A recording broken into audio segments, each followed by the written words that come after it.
ಬಾಗಿಲು ಮೇಲೆ ಯಾವುದು ಯಾವುದು ದೈವಿ ಶಕ್ತಿ ಬಂದು ಅಟ್ಟಹಾಸ ಕೈದ ಹಾಗಿತ್ತು. ರೌದ್ರ ರೂಪ, ಕೆಂಪಾದ ಕಣ್ಣು, ಕೈಯಲ್ಲಿರುವ ಖಡ್ಗವನ್ನ ನೆಲಕ್ಕೆ ಬಡಿದು ಹೇಳಿದ ಮಾತು, ಅಯ್ಯೋ ಇದೆಲ್ಲ ಏನೇನೋ ಅಪಶಕುನ.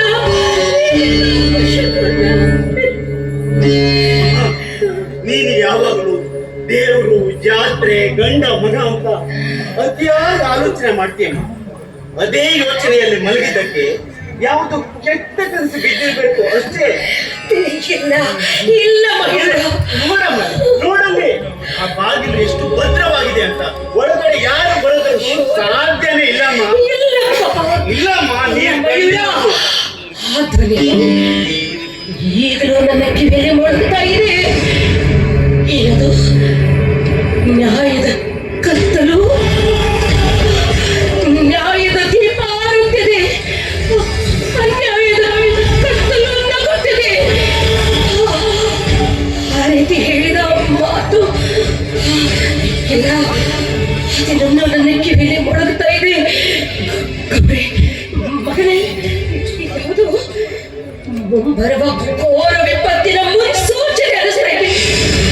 ಕಾಲದೇವರೇ ನಮ್ಮ ಬಳಿಗೆ ಬಂದು ಎಚ್ಚರಿಕೆ ಕೊಟ್ಟಿದೆ ಅನಿಸ್ತಾ ಇದೆ.